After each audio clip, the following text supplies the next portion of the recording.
Here's what you need to understand. Picture the White House. March 13th, 2025. Cameras are rolling, reporters are gathered, and the President of the United States delivers a statement that in an instant makes economists, supply chain analysts, and energy markets across North America stop and take notice. We don't need their cars. We don't need their energy. We don't need their lumber. We don't need anything they give. He is talking about Canada, America's largest trading partner, a nation connected by a 525-mile shared border, a country whose economy has been woven into American supply chains for generations. And with a few sentences, the president publicly declares that the United States doesn't need any of it. Most people heard that remark and moved on. Another headline, another controversy, another news cycle that burned hot and disappeared just as fast. But stay with me, because what I'm about to walk you through isn't political theater. It's not posturing. It's not rhetoric. It's the structural reality of how North America actually works. This is about dependencies so deep that most Americans never see them, about systems that function quietly in the background until something breaks, and about consequences that don't arrive with a warning label. They show up suddenly, in your gas prices, your electric bill, your grocery store, your job. So let's step inside the numbers. The supply chains, the machinery of interdependence. Because once you understand what's really at stake, that statement stops sounding confident and starts sounding dangerous. Let's begin with energy, because this is where the gap between rhetoric and reality becomes almost absurd. In 2024, the United States imported roughly 4.3 million barrels of crude oil from Canada every single day, not per week, per day. That accounts for 63% of all crude oil imports into the United States. Canada is not just America's largest oil supplier. There is no close second. Now here's the part that often confuses people. The United States is the world's largest oil producer. American fields produce more crude than Saudi Arabia, more than Russia. So why the dependence on Canadian oil? Because production is only half the story.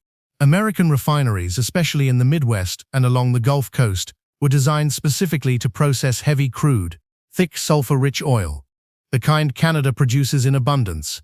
American light-sweet crude is valuable, but it cannot simply be swapped into these refineries without massive multi-billion-dollar retooling. Take Marathon Petroleum's Robinson Refinery in Illinois. It runs on 100% Alberta crude. 100%. If Canadian supply stopped tomorrow, that facility wouldn't slow down. It would shut down completely. And it's not alone.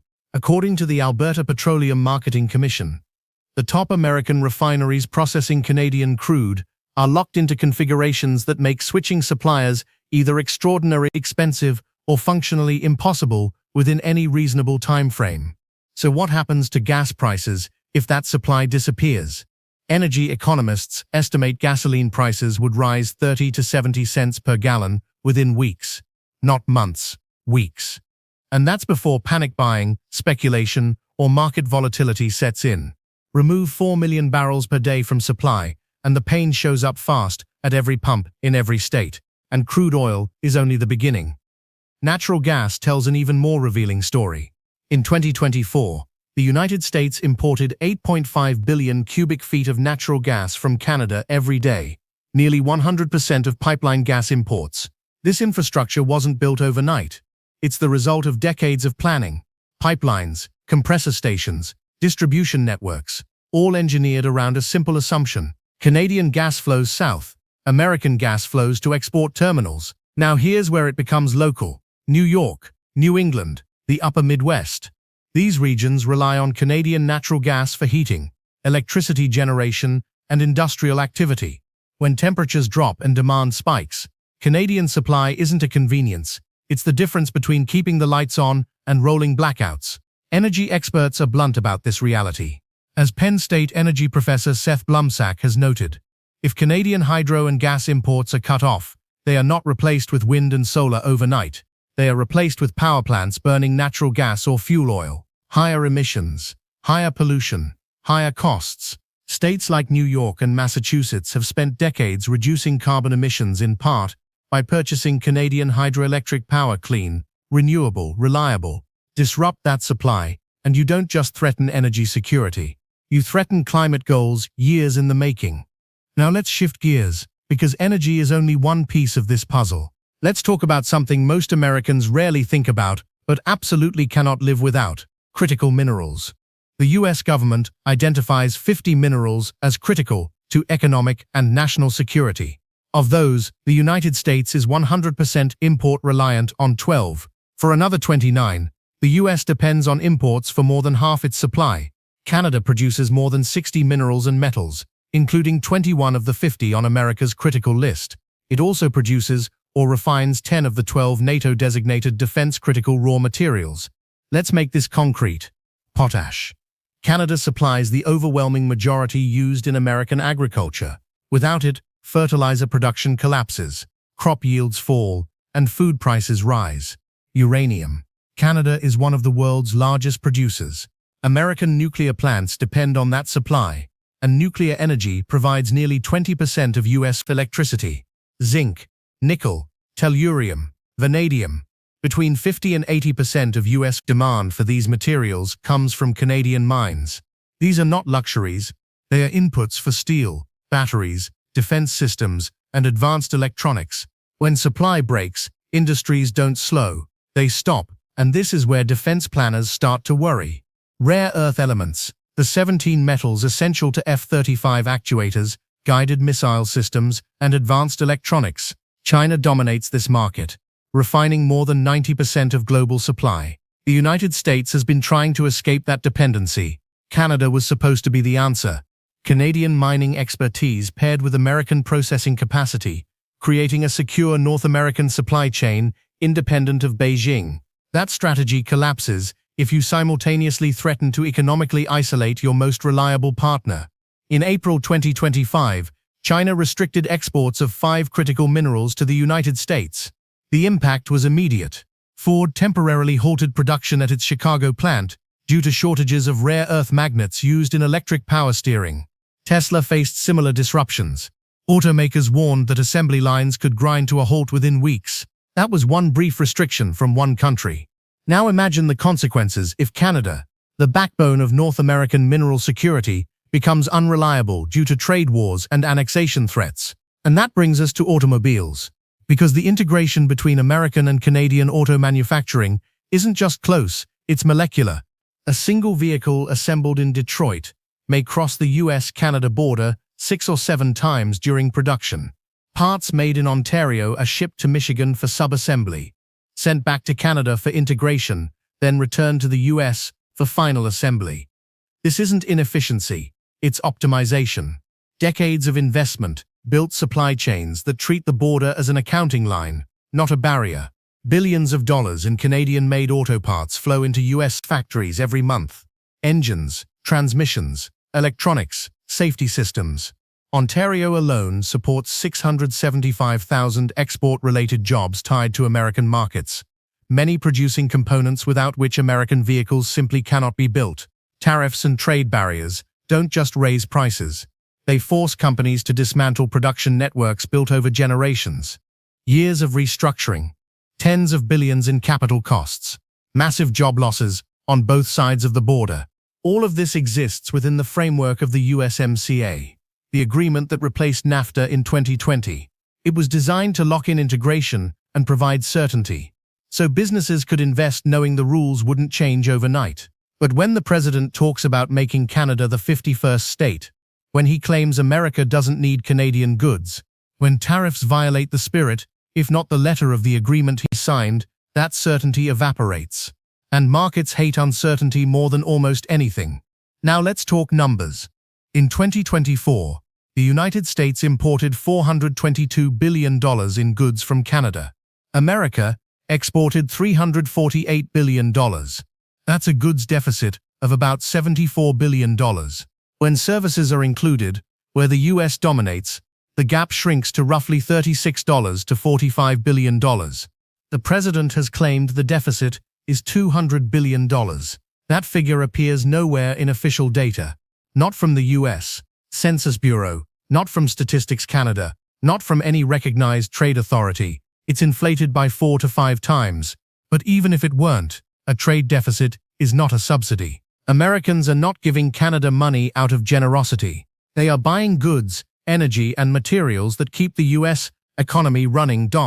What Americans are receiving in return is real value, energy, critical minerals, auto parts, lumber, manufactured goods, tangible products that American consumers and American businesses rely on every single day.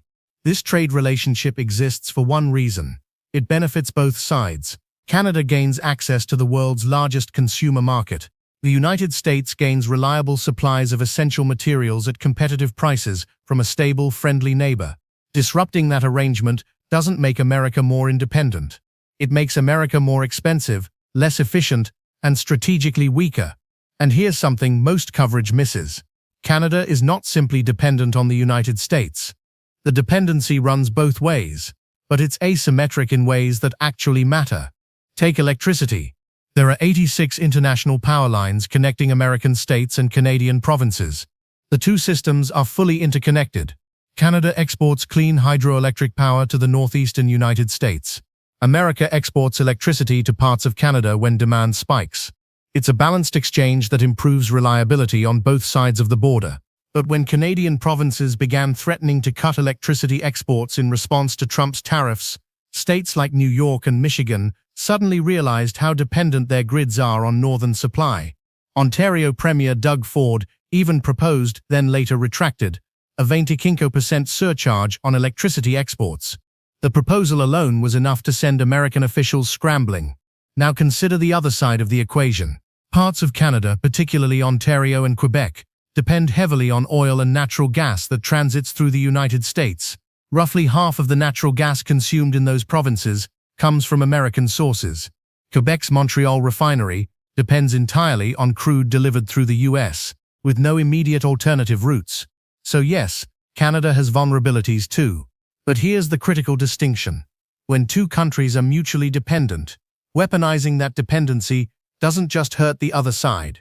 It damages both, and it destroys the trust that makes cooperation possible in the future.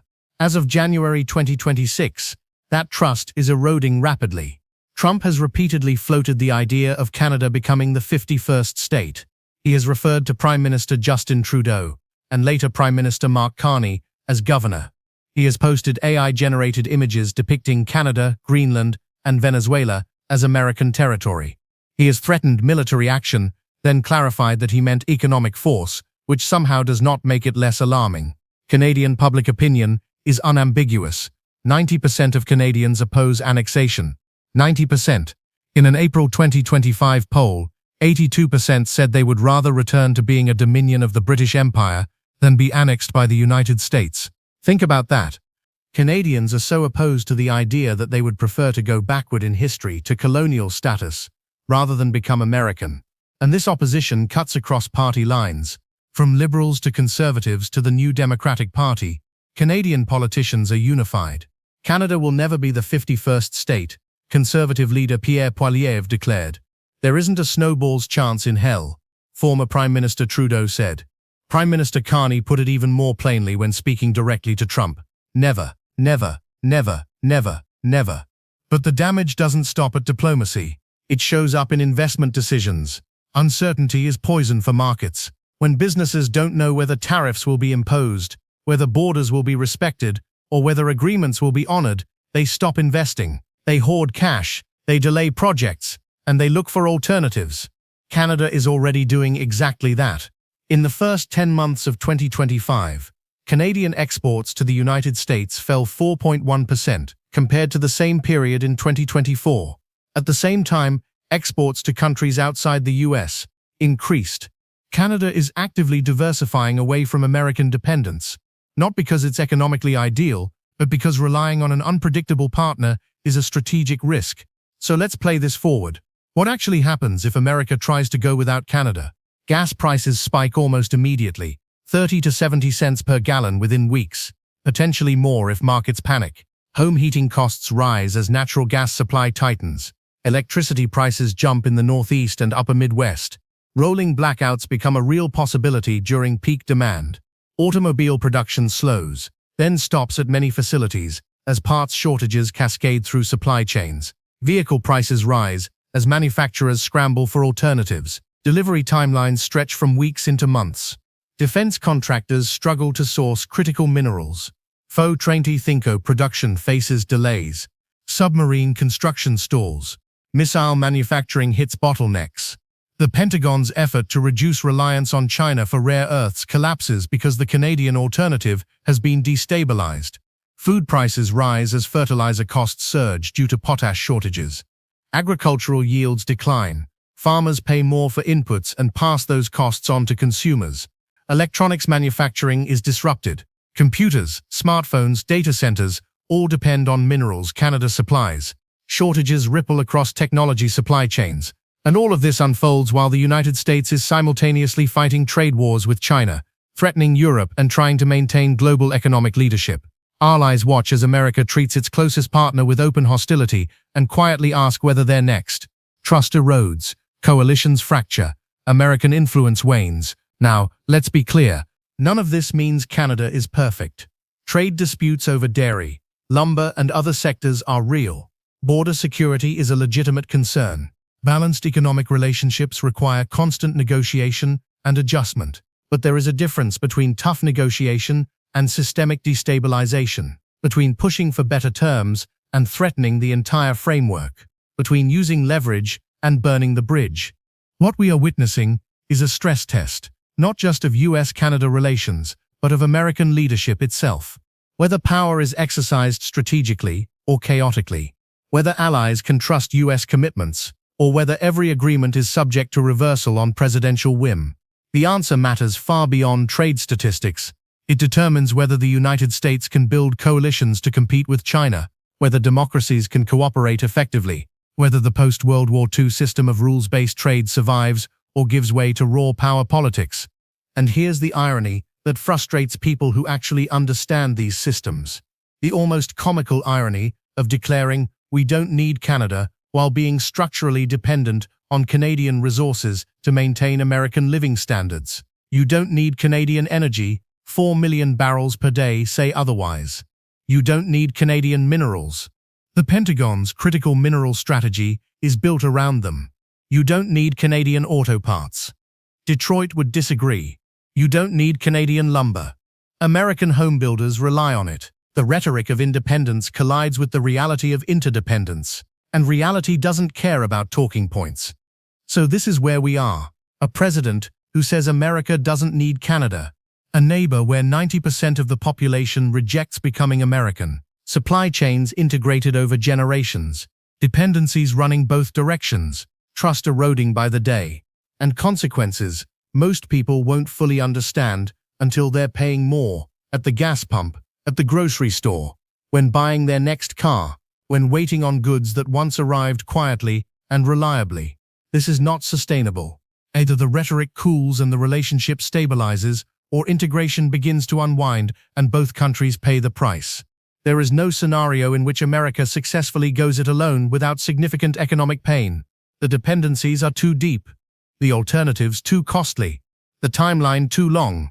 Canada is not a distant trading partner that can be replaced with minimal disruption. It is the neighbor whose economy is fused with America's at every level. Energy, minerals, manufacturing, agriculture, and services. 76% of Canadian exports go to the United States. But the United States depends on those exports far more than most Americans realize. Want to know what happens when America says, "We don't need Canada"? Watch gas prices.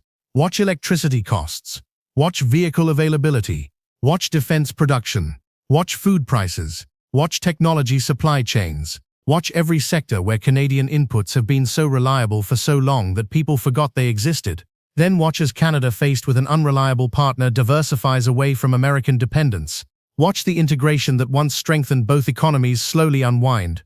Watch competitors step in to fill gaps America created through its own choices. This is not theory. This is not abstract economics.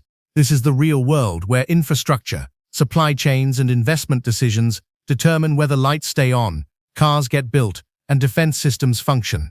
The president says America doesn't need Canada. The data, the supply chains, and the physical reality of North America say something very different. And when rhetoric collides with reality, reality wins. Every time. The only question is, How much damage gets done before that lesson sinks in?